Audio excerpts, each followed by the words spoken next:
Bienvenue sur notre chaîne. N'oubliez pas de vous abonner pour ne pas manquer les nouvelles vidéos. Bon visionnage. Deux femmes séduisantes dînaient sur la terrasse du restaurant, attirant le regard des hommes qui passaient. Mais elles étaient absorbées dans leur conversation et ne leur prêtaient aucune attention. Depuis combien de temps ne nous sommes-nous pas vus? S'enquit Mélanie, en s'adressant à sa grande compagne aux cheveux bruns. On dirait une éternité. L'autre femme, une blonde de 2 ans plus jeune, répondit. Je sais, Mel.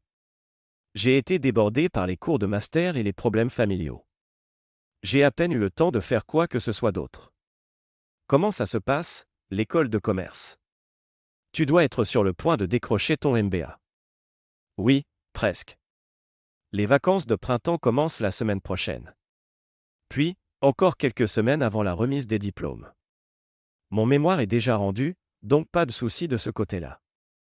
Et il semblerait même que je sois dispensé de tous les examens. Je navigue en eau calme, c'est génial. Fantastique, Mel. Félicitations. Tu as déjà un poste en vue? Non, j'envisage de faire une pause après la folie de ces 2 dernières années. J'ai envie de décompresser un peu avant de plonger dans la vie active. Mais assez parlé de moi. Et toi alors, y a-t-il un homme spécial dans ta vie? Tout va bien? Toujours à la recherche de Monsieur Parfait? La blonde posa un regard évaluateur sur son amie brune. Avec ta beauté, tu pourrais avoir un rendez-vous tous les soirs, si tu le voulais. Mélanie eut un sourire en coin.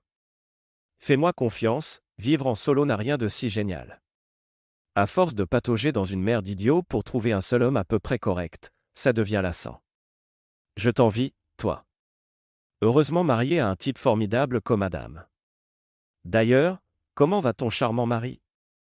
Oh, il va bien, je suppose. Attends, je viens d'entendre une pointe de mécontentement. Qu'est-ce qui se passe, Mel? Tout n'est pas tout rose dans ta vie? La blonde secoua la tête.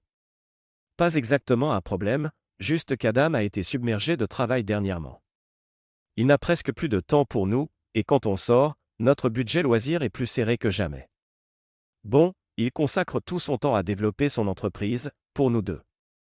Et puis, les études supérieures, ça ne doit pas être bon marché non plus.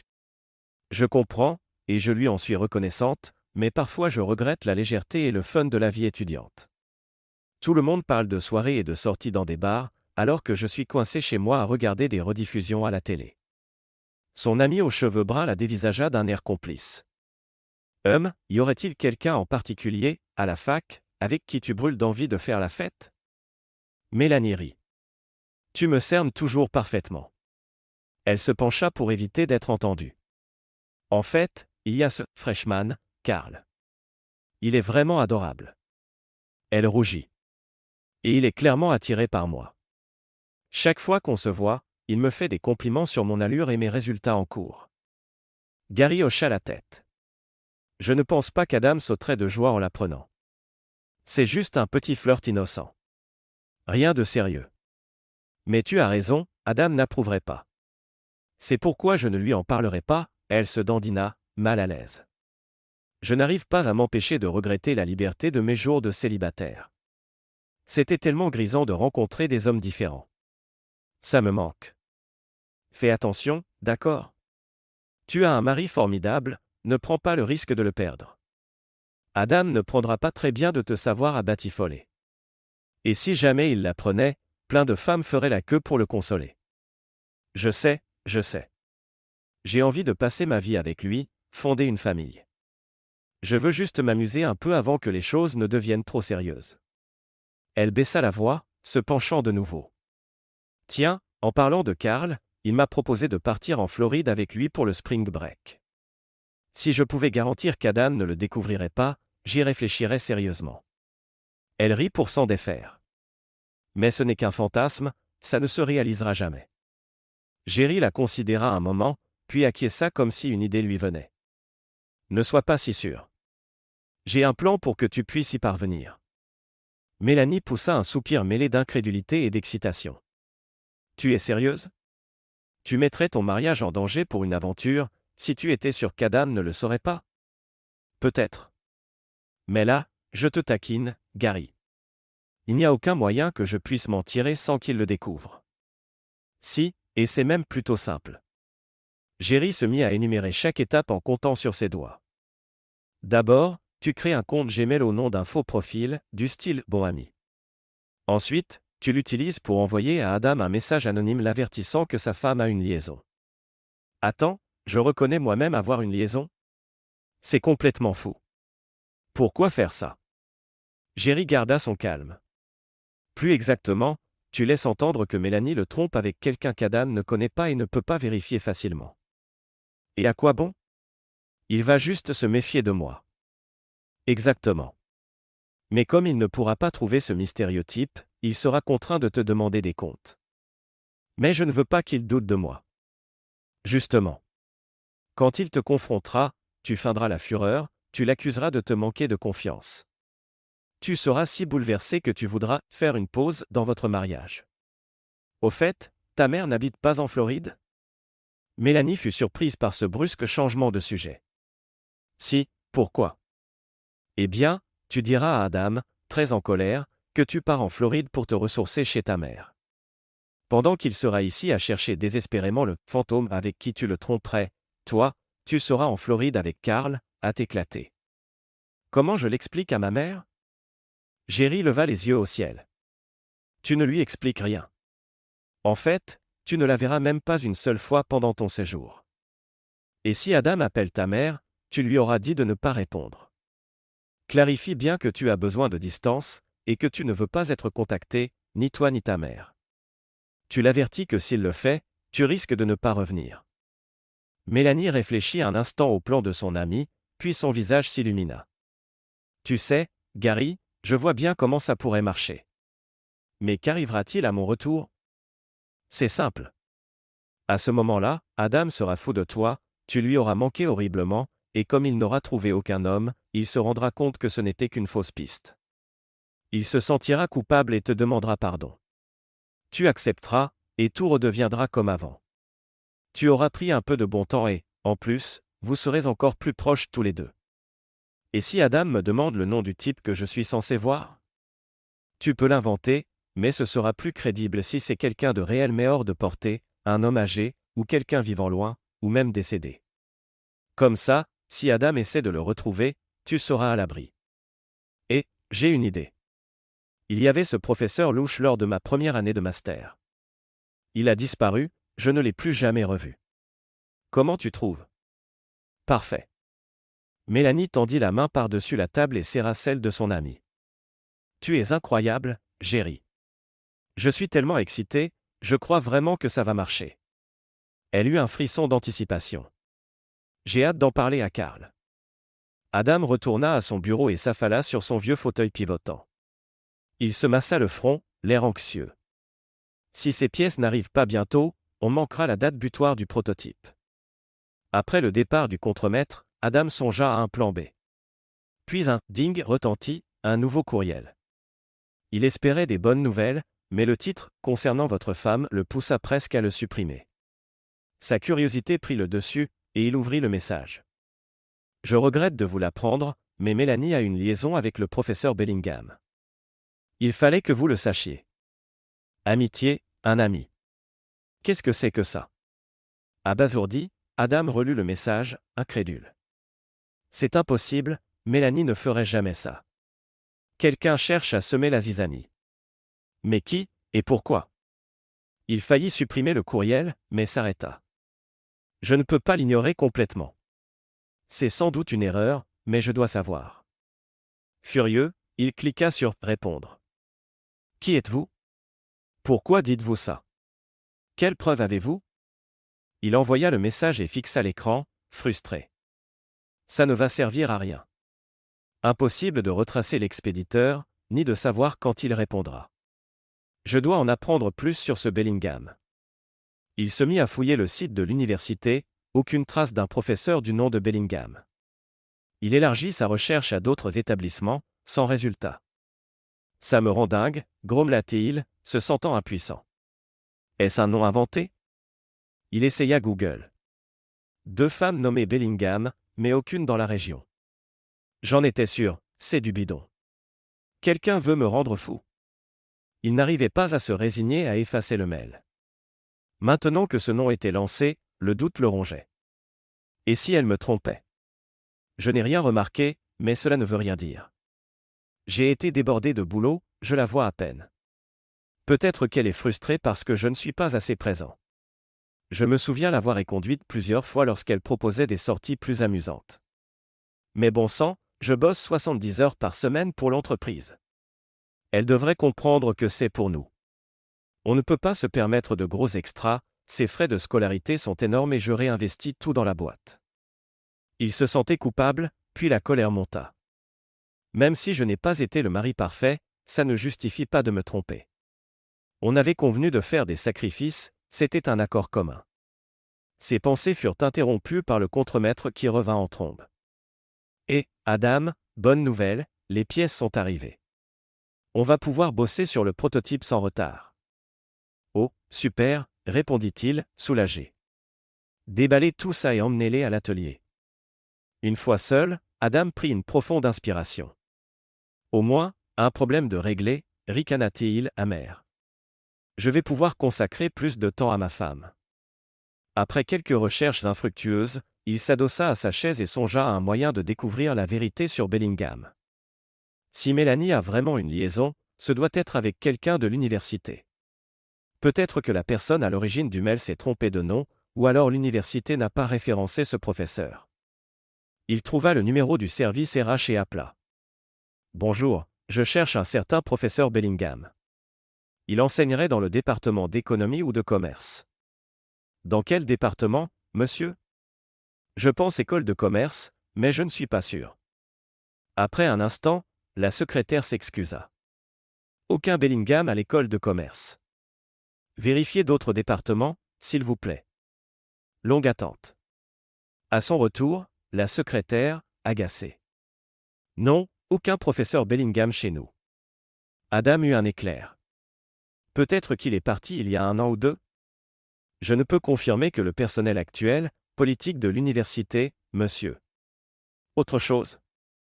Non, merci de votre aide, dit-il, dissimulant son agacement. Au revoir. Il essaya d'appeler le doyen, sans succès. Sa tête le lançait. J'ai besoin d'un verre, soupira-t-il. Il appela alors Gary. Et, on peut se voir chez Massiès après le boulot? J'ai besoin de conseils. Je ne peux pas en parler maintenant. D'accord, rendez-vous à 18h. Adam retrouva Gary à une table discrète, avec 2 verres, un de vin, un de bière. Il le remercia pour la bière et plus encore pour sa présence. Gary l'observait. D'accord, Adam, crache le morceau. Tu as des soucis au boulot? Adam hésita. Tu connais un certain professeur Bellingham? Gary secoua la tête. Bellingham. Jamais entendu parler. Adam poussa un soupir et lui tendit l'impression du courriel. J'ai reçu ça aujourd'hui. Gary le lut rapidement, soupira, puis le relut avec attention. Mon pauvre Adam, je comprends pourquoi tu ne voulais pas en parler au téléphone. Qu'en penses-tu? Adam se tordait les mains. Je suis perdu, Jerry. Je ne peux pas y croire, mais je ne peux pas l'ignorer non plus. J'ai passé la journée à chercher ce Bellingham à la fac, sans rien trouver. Je suis à court d'idées. Impossible d'embaucher un détective, je n'ai pas le temps pour ça. J'ai pensé à toi, tu es un ami proche à la fois de Mélanie et de moi. Quel est ton avis? Gary but une gorgée de vin et serra brièvement la main d'Adam pour le rassurer. En gros, tu me demandes si je pense qu'elle te trompe. Je ne peux pas être certain. Je n'ai rien remarqué de particulier, mais en même temps, je ne la vois pas souvent. Tu sais, certaines personnes adorent jeter de l'huile sur le feu ou peut-être as-tu des concurrents dans les affaires qui cherchent à te déstabiliser. Ou encore d'autres raisons que j'ignore. Dans tous les cas, tu ne peux pas simplement enterrer ça, car le doute risquerait de te ronger et de détruire votre mariage aussi sûrement qu'une vraie infidélité. J'entends bien, Jerry. Alors, je fais quoi? Je pense que tu devrais en parler à Mélanie. Elle a le droit de savoir qu'on l'accuse. Elle doit pouvoir s'expliquer. Imagine que ce soit toi qu'on accuse. Tu voudrais qu'elle te prévienne, non? Adam resta silencieux un instant, puis acquiesça. Tu as raison.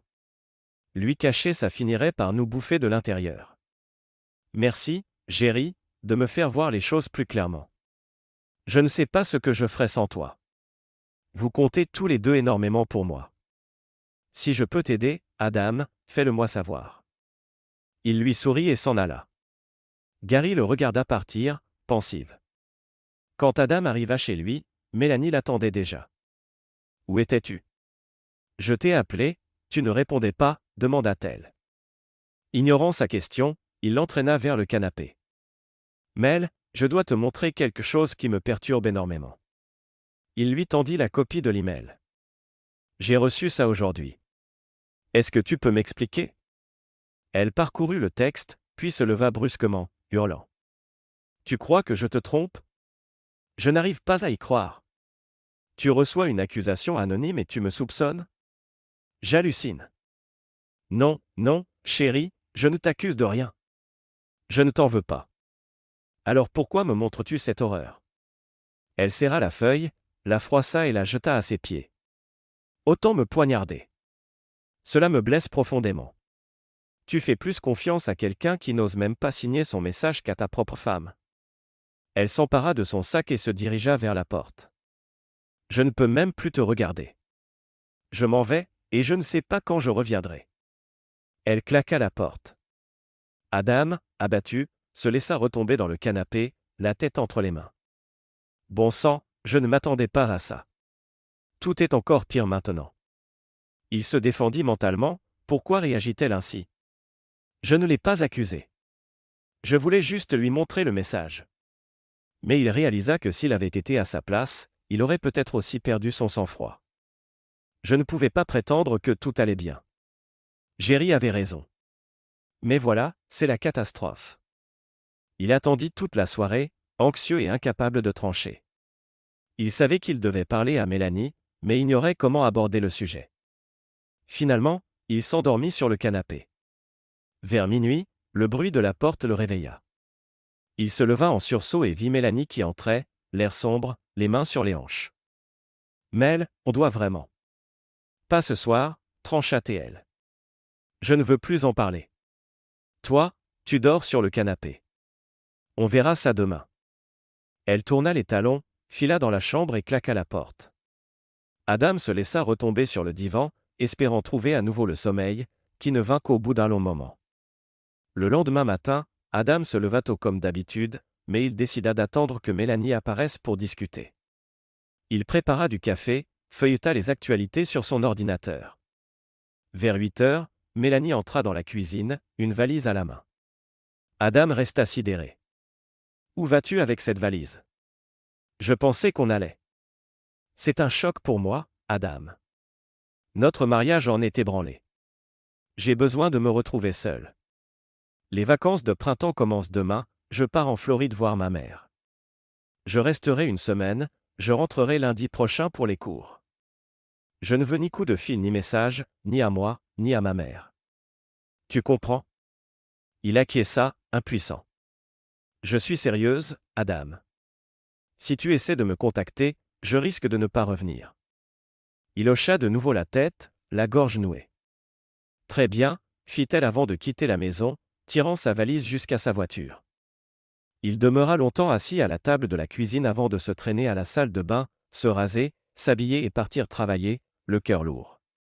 À l'usine, une bonne nouvelle l'attendait, les pièces manquantes étaient déjà en cours de distribution et les essais avançaient sans problème. Au moins, l'entreprise ne va pas couler, marmonna-t-il, amer. Contrairement à mon mariage. L'après-midi, en compilant un tableur, son téléphone sonna.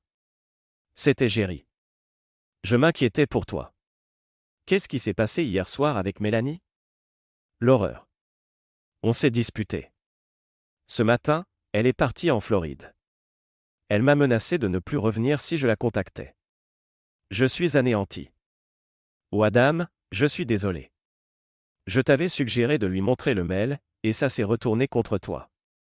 Non, Jerry, ne t'en veux pas. Je pense que je n'avais pas d'autre choix.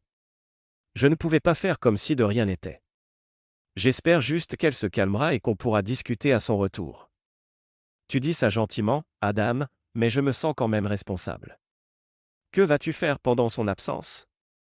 Aucune idée. J'ai l'impression d'être inutile.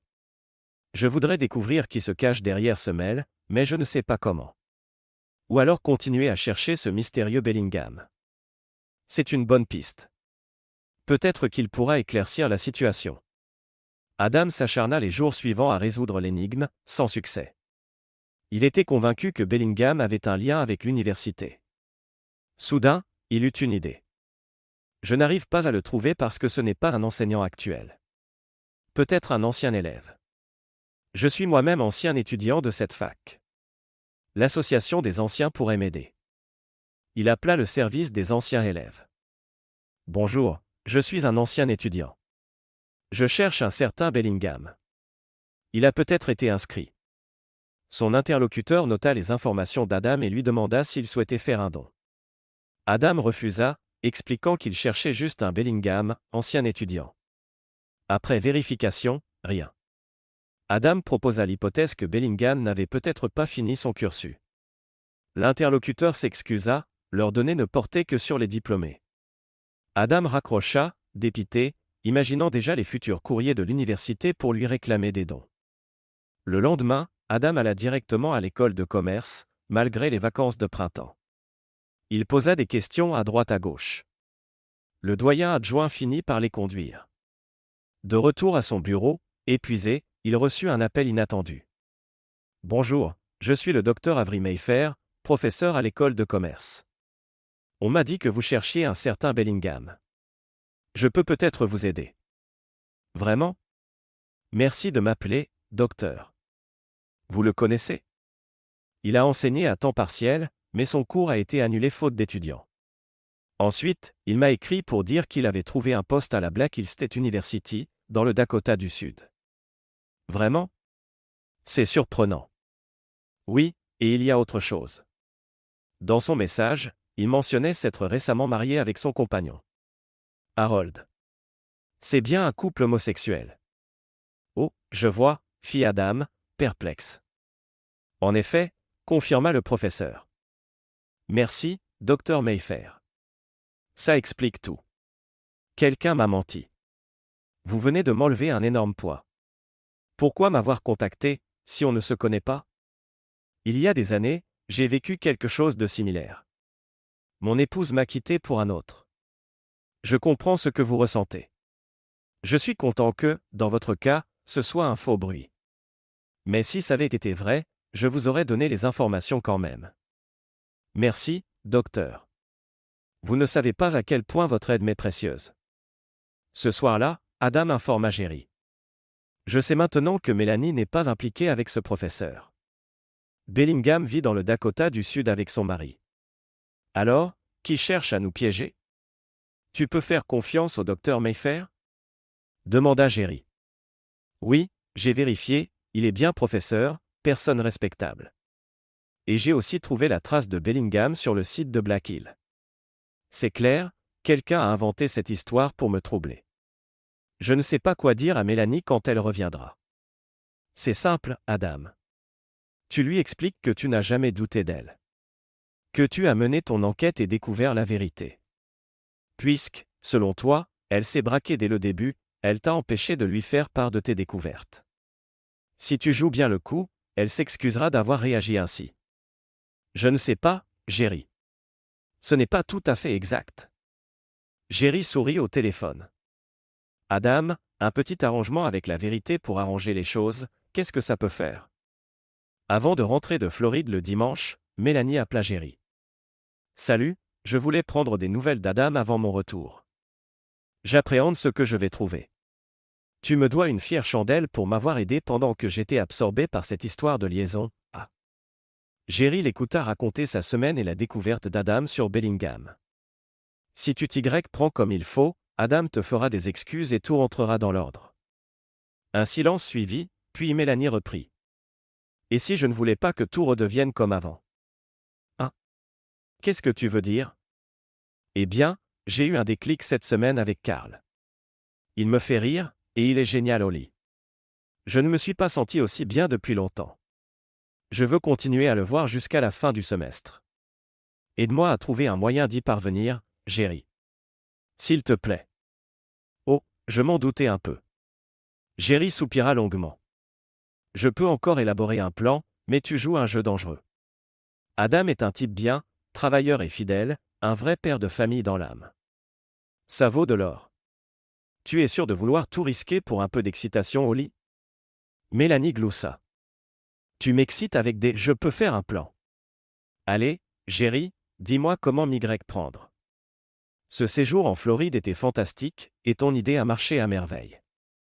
Très bien, écoute-moi attentivement. Tu as toujours ce compte mail que tu avais créé? Bien sûr, tu m'as dit de le garder actif. Parfait, parce que tu vas envoyer un autre courriel, depuis ce compte, mais cette fois, tu l'envoies à ton adresse principale pour faire croire que tu le reçois. Et il accusera Adam d'avoir une liaison avec moi. Quoi? Mais ce n'est pas vrai, et Adam le sait très bien. Comment ça pourrait t'aider? C'est tout simple. Le premier message t'accusait, toi, d'infidélité avec Bellingham.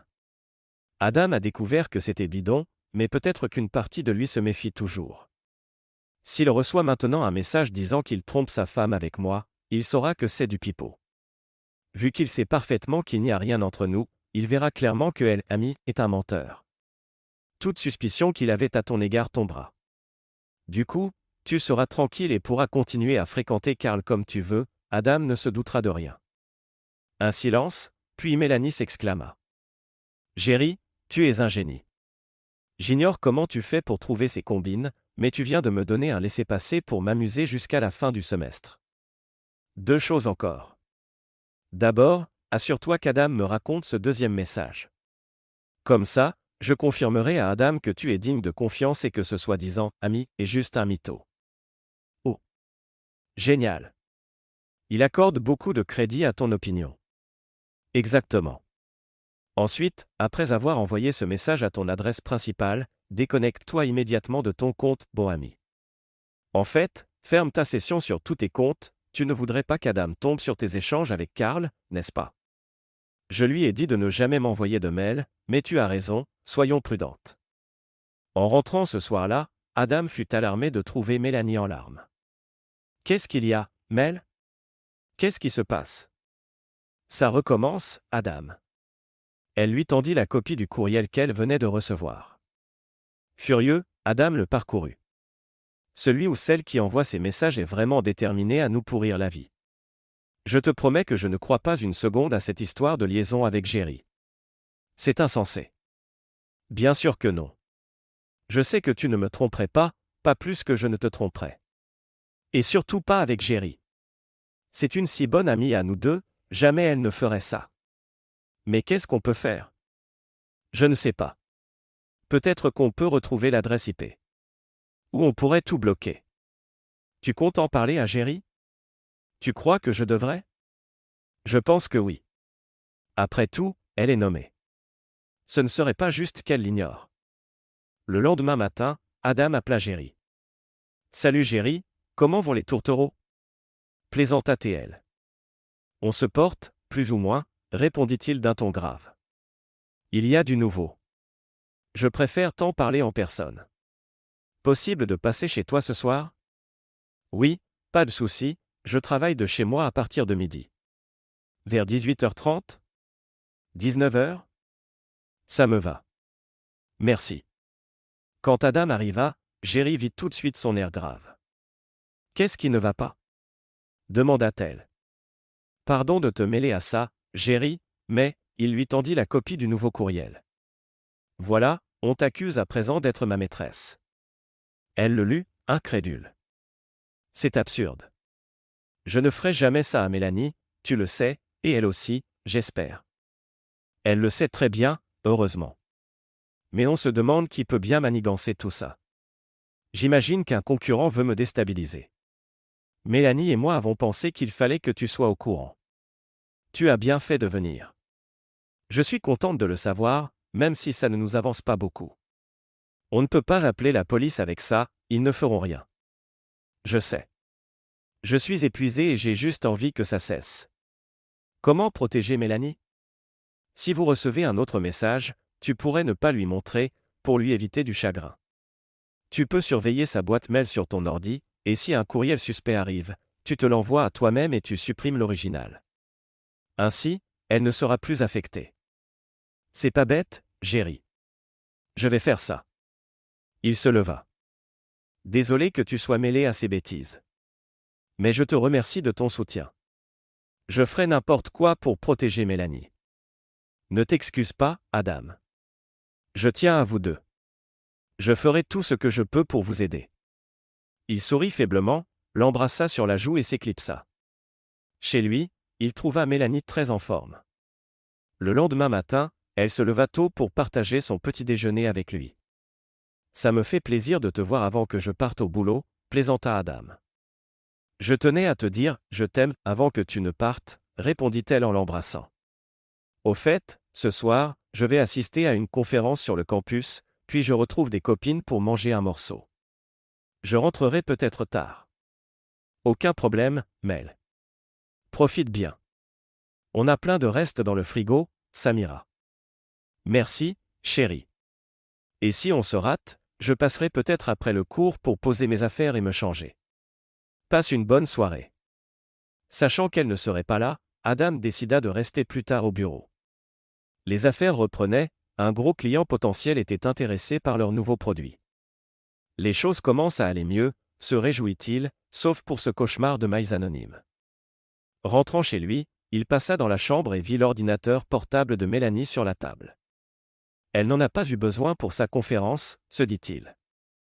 Il se souvint du conseil de Jerry, surveiller la boîte mail de Mélanie. Il l'ouvrit, trouva la page Gmail fermée. Lorsqu'il cliqua sur « Se connecter », une fenêtre s'afficha, proposant deux comptes, celui de Mélanie et un compte intitulé « Gottfried » ou « Bon ami ». Il resta figé. Il essaya de cliquer, mais un mot de passe fut exigé. Il ferma la session, effaré. Pourquoi a-t-elle un compte « Bon ami » ? Gmail n'autorise pas les doublons, donc c'est forcément elle qui envoie ses messages. Pourquoi ? Elle aurait donc créé des mails pour s'accuser elle-même d'infidélité.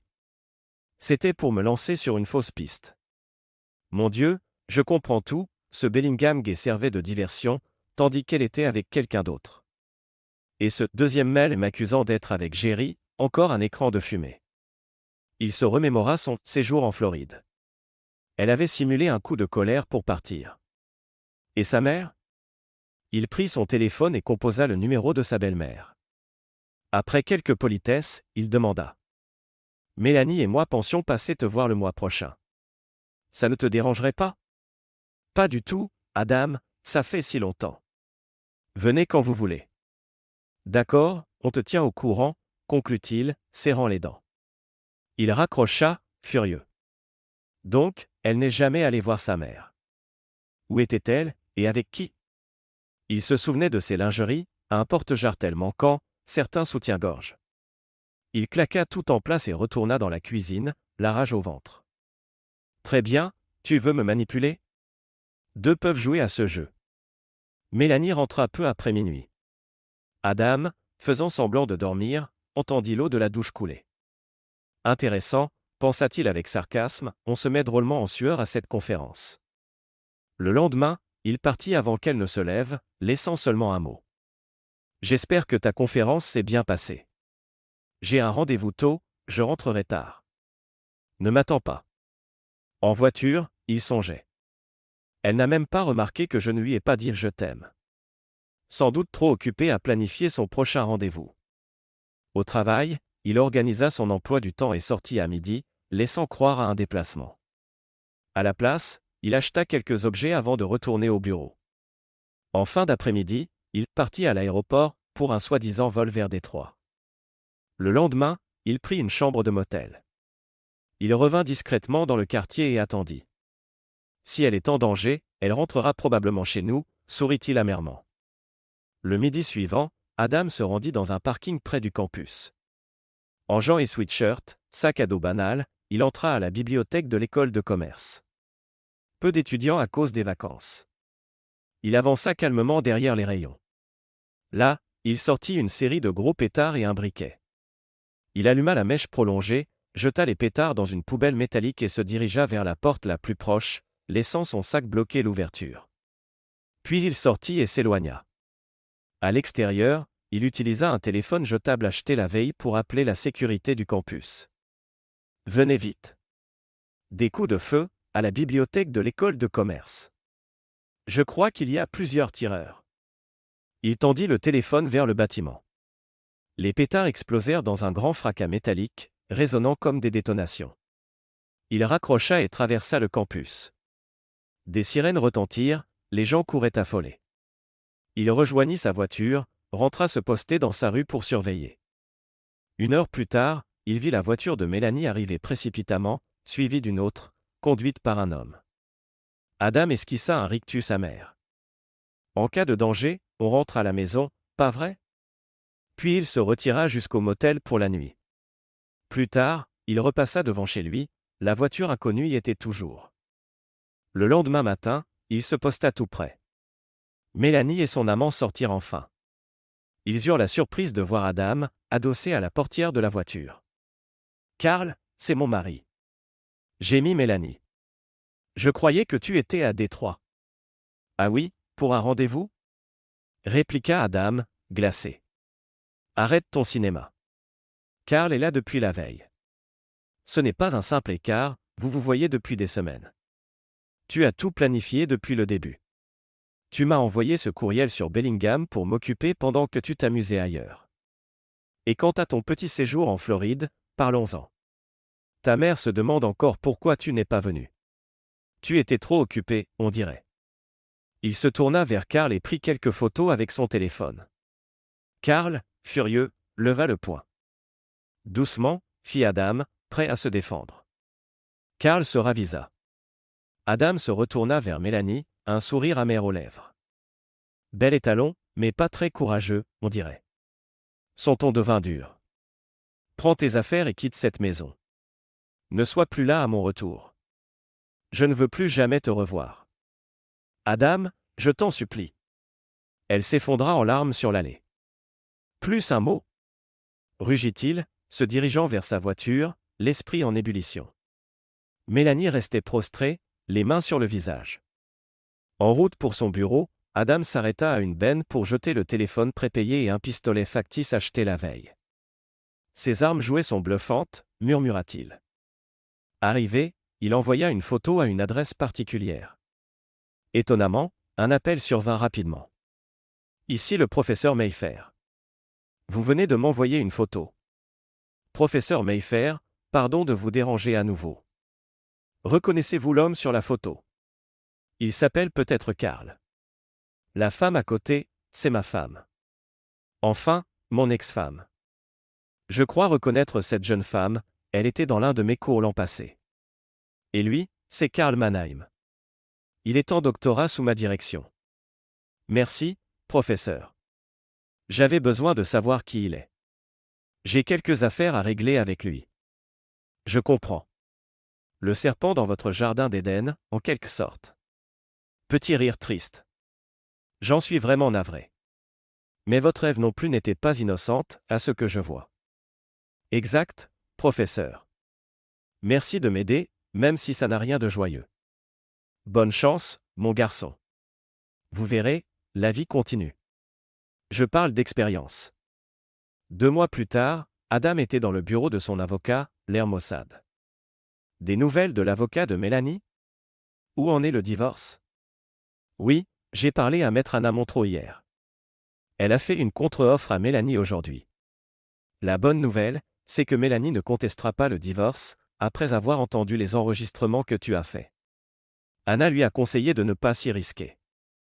La mauvaise nouvelle, c'est qu'elle veut maintenant te soutirer un maximum d'argent. Elle ose. Elle me trompe, et c'est moi qui dois payer. C'est injuste. En effet. Elle réclame principalement une pension alimentaire. Il n'y a pas grand-chose d'autre à diviser, vous êtes locataire, pas de fonds de pension, peu d'économies. Ton unique bien, c'est ta société, qui n'est pas encore rentable. Elle fait le pari qu'elle ne vaudra rien, alors elle exige une pension. C'est absurde. Elle sait très bien que je n'ai pas de quoi la payer. Ça ruinerait mon entreprise et me mettrait à genoux. Elle refuse de négocier. Anna va présenter ses chiffres au juge Abernathy. 1 mois plus tard, Adam trépignait au tribunal. Après plaidoirie, le juge suspendit la séance. L'avocat d'Adam, perplexe, chuchota.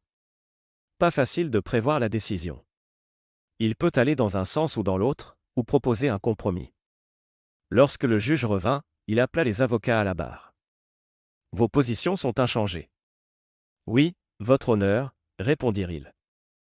Bien, avant de statuer, j'aimerais entendre Madame Weatherby. L'avocate de Mélanie, Anna Montreux, eut l'air inquiet, mais invita Mélanie à se présenter. Ne vous affolez pas, murmura-t-elle à Mélanie. Restez calme. Dites votre honneur. Le juge relut des documents, puis se tourna vers Mélanie. Madame Weatherby, le point principal de désaccord porte sur le montant de la pension que vous réclamez. Il est nettement plus élevé que celui proposé par Monsieur Weatherby. Pourriez-vous justifier cette différence ? Je la justifie par mes années de mariage et la nécessité de repartir de zéro, votre honneur. D'accord. Or, Monsieur Weatherby affirme que ses revenus proviennent d'une entreprise déficitaire. Pourquoi pensez-vous qu'il peut payer cette pension ? Nous estimons qu'il présente des chiffres sous-évalués. Il suffirait de réduire certains investissements pour financer la pension. Vraiment ? Selon le bilan, son flux de trésorerie est négatif.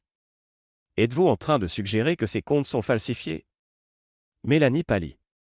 Non, votre honneur, pas du tout. Je veux dire, on peut moduler les investissements, rester dans les normes comptables, mais différer les dépenses. Je vois, fit le juge. Il feuilleta le dossier. Passons à autre chose. Monsieur Weatherby a aussi beaucoup investi dans votre scolarité, Madame Weatherby, non ? Oui, il a payé mes droits de scolarité, mais j'ai étudié dur pour obtenir mon diplôme. C'était un accord commun. J'y ai consacré 2 ans, sans vacances. Vous avez décroché votre diplôme récemment ? Oui, votre honneur. J'ai eu mon MBA avec mention. Elle bomba le torse, fière. Très bien. Merci, vous pouvez regagner votre place. De retour auprès de son avocate, Mélanie souffla, soulagée. Le juge rechaussa ses lunettes et s'adressa aux 2 parties.